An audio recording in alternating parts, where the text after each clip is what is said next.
If you've been struggling to lose weight, whether for a short period of time or for your entire life, I'm going to be teaching you how to lose weight from today. I'm going to show you my guide on how to lose weight. In this video, we're going to be going through what makes people overweight in the first place, because it hasn't always been like this. Just 100 years ago, obesity rates were probably 2-3%. Next up, we're going to go through the mindset to lose weight, because before you even start with the routine and the diet and the lifestyle, you're going to need to actually be in the correct mind, or you're just going to give up and not going to try. Lastly, we're going to go through the actual diet and lifestyle, the practical things you can do and how to approach it without overwhelming yourself, to make it easy for yourself so you can stick to it for a long period. Very quickly, guys, I have a goal to reach 100k subscribers, and 98% of you guys aren't subscribed. It would make my day if you guys could subscribe. Firstly, what makes people overweight? In today's society, food has been hyper optimized to be as delicious and addictive as possible. Obviously, scientists and greedy billionaires have been putting in as many chemicals as they can, just so they can trick your brain into thinking, oh, this is what I need to survive. They'll put in more artificial sugars, they'll put in red 40, they'll put in anything, trans fats, just to increase your ghrelin, which is your hunger hormone, and suppress leptin, which is the hormone that makes you feel full. They mess with your hormones to make you eat as much as possible so you can buy as much of their product as possible. This is only a recent thing. 100+ years ago, it was eating natural foods, so people weren't becoming overweight. Next up, this makes it easy for you to overeat, and the synthetic ingredients stay in your body for longer. Also, one thing with the ingredients, the artificial ingredients, they stay in your body for longer because your body doesn't have any good use for them. It's not like it's a protein where it can be used to build muscle, or it's a carb that can be used for energy. It's literally just empty calories. So it stays in your body, it affects your health, it tanks your energy as well. These unnatural ingredients also reduce your energy, which makes working out more difficult. Because it messes with your hormones, it's obviously going to affect your testosterone levels, which is going to indirectly affect your energy levels, which is going to make it even harder to follow the lifestyle that's required to actually lose weight. Next, what is actually the required mindset you need to lose weight? I can give you the best possible diet/training regimen, but it means nothing if you're unable to stick to it. So it's not about the actual diet, it's not about how good the diet is, it's about how effectively you can stick to it, how consistent you can be. Because if you have the best diet but you only follow it 4 days in a month, then there's no point. It's better to have an amateur diet that you follow like 20 days in a month. That's much better. So instead of trying to take on an overly strict diet, try to progressively overload by slowly taking away the unhealthy food and replacing it with a healthy alternative. So let's just say you eat McDonald's, Popeyes, KFC, and then you drink whatever you want. Instead of just trying to change all of it at once and just eat lettuce and tuna for the whole day, you can replace one of them. So instead of Popeyes, you can eat everything else, but instead of Popeyes, you change it for a salad or something. You change it for something filling, so like chicken breast, something else. And then after that, maybe you change the drink. So instead of drinking Sprite or Coke or whatever, you change it to water. And then one by one, you change everything until your diet is almost or completely optimized.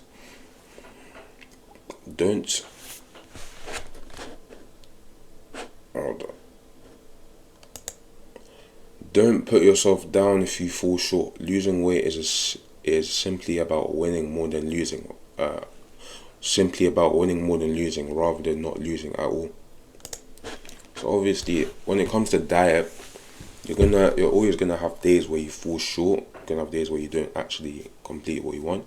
But it's not about not failing at all. It's just about having as high of a success rate as possible. So if you have an 80% success rate and 20% of the days you fall short, that's perfectly fine. As long as you're winning more than you're losing, you're making progress. Over time, your percentage is naturally going to increase as you're going to adjust to the diet anyways. It's going to become easier and easier. It's literally mostly your waiting game. It's not just about going as hard as you can. Because it's like when someone works out for like 3 hours for one day and just doesn't go for another 3 weeks. There wasn't any point. It would have been better if you did 20 minutes a day every day. Even though that's not optimal, maybe you should do 40 or 60 for optimal results. It's better that he does something small every day rather than something big and then he just gives up after that.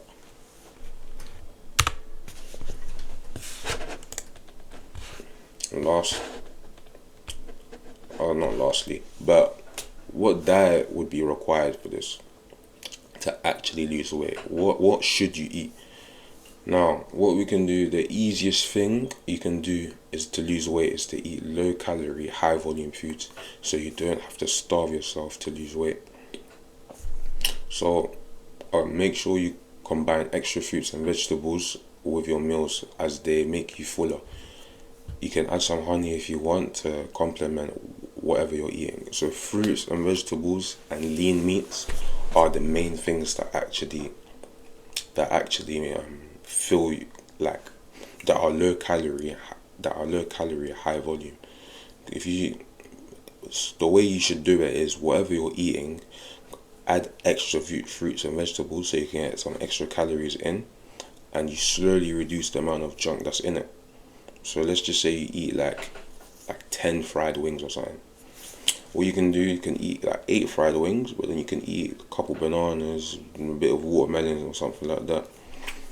And you're going to feel the same amount of fullness, but you're going to have eaten less junk. And over time, you can do 7, 6, 5, 4. So you slowly and surely get it. Or let's say you have Weetabix usually, and you add a lot of sugar in it, you add whatever else. You can replace that with fruits. Maybe you can add some honey, but that does have a lot of sugar in it. But it is a healthier alternative than just pure sugar. So it's just about slowly changing it, make it more and more natural over time. And yeah, last one, eat lean meat such as chicken breast, cod, steak. As in, it's near impossible to overeat and it is extremely satiating. Yeah, the only problem with the fruits and vegetables is not really going to satisfy you. Meat is actually what's going to make you full. So just make sure you're not cooking with anything with too much fat. Like, don't be cooking with vegetable oil. Try to stick to like raw butter or animal fat, just to minimize the amount of calories, because vegetable oil does have a lot of void calories, so you're gonna get a lot of body fat from that alone. And lastly,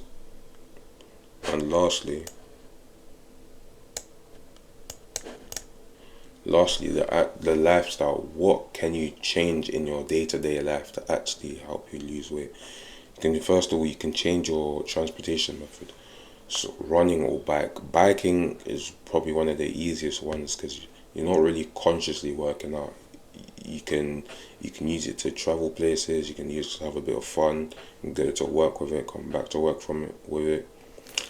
It's an easy way to burn calories. You're not really thinking about it, and you're going to build some muscles in your legs as well. So moving around is just going to be easier in general if you do get it back. Next, leave reminders around your environment.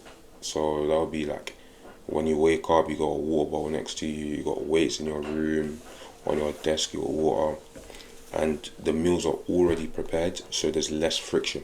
It's just about reducing the friction to do it, because if you have to do 10 steps before you can eat healthy, then you're probably not going to do it, or even less likely.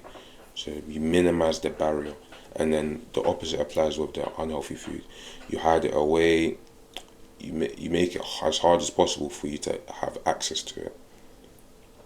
Yeah. And then last of all, accountability partners.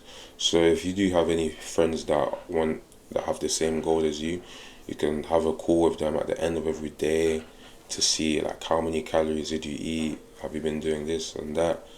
So you can go to the gym with them, make sure they're actually consistently working out. You can travel with them, have like bike rides or something, go to a martial art. You can do anything.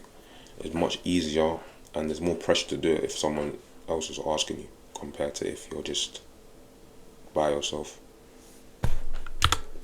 Guys, thank you very much for watching. I do greatly appreciate it for making it to the end of the video. If you guys could like and subscribe, it would literally make my day, as I do have a goal to reach 100,000 subscribers. Again, thank you guys very much for watching till the end, and I will see you guys next time. Take care.